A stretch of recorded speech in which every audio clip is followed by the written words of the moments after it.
Good morning, respected judges and delegates. Today, I am here to present my paper on orbital tuberculosis, which presented as proptosis. So, there is no financial interest or conflict of interest, and proper patient consent has been taken. Giving brief introduction, orbital TB is a rare form of extrapulmonary tuberculosis, also in endemic areas. Cases of ocular TB are increasing, but eyelid as well as orbit are usually not involved, and primary infection of orbit or eyelid is a rare occurrence. So going to my case, a 53-year-old male presented with swelling of right lower eyelid and diminution of vision right eye for 15 days. And there was restriction of movements in all directions of gaze in right eye and bulging of right eye eyeball forwards, upwards and medially, which was associated with headache and nasal blockage. As we can see in the pictures, there is marked conjunctival chemosis and evident proptosis.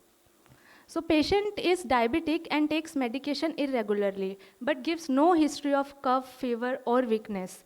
There was no associated hypertension or thyroid disorder. There is no history of ocular surgery or ocular trauma in the past. On examination, visual acuity was hand movement in right eye and best corrected visual acuity in left eye was 6/9.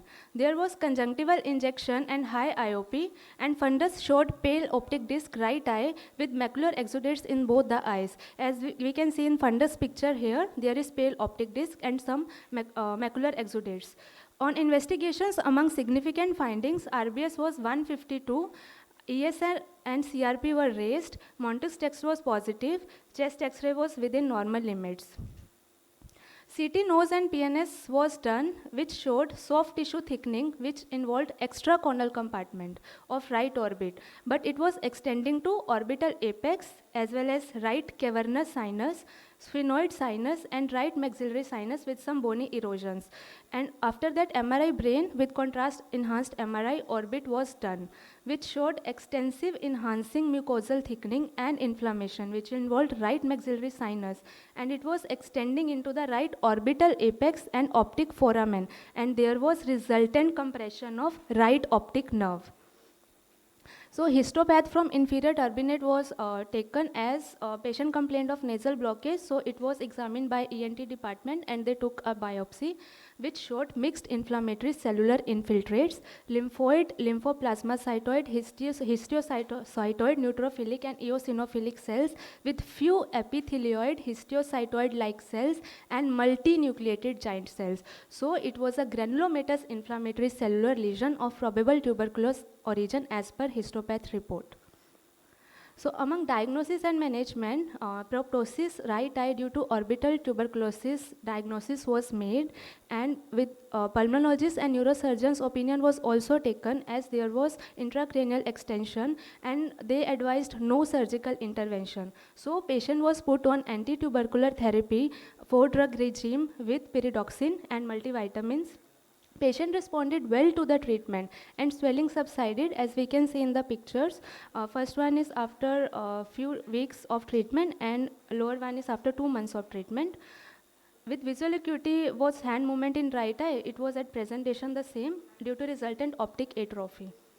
So MRI was also repeated and there was reduction in this disease process. These two MRIs were taken at 2 months interval. So in discussion, similar cases have been reported earlier. So like by Abjit Kaur et al. In June 2005 in a 17-year male where patient responded to 4-drug ATT. And another case was reported by Hyun Sik Yoon et al. In August 2019 in an 18-year-old female where also patient responded to ATT.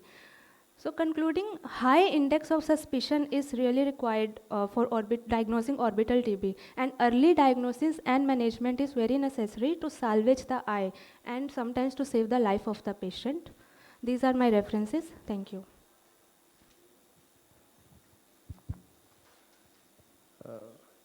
You have given ATT for how much duration? 6 months. This is a orbital case with extension to cavernous sinus. Yes, sir. So I think the duration should be at least 9 months. Have you taken a consultation from the?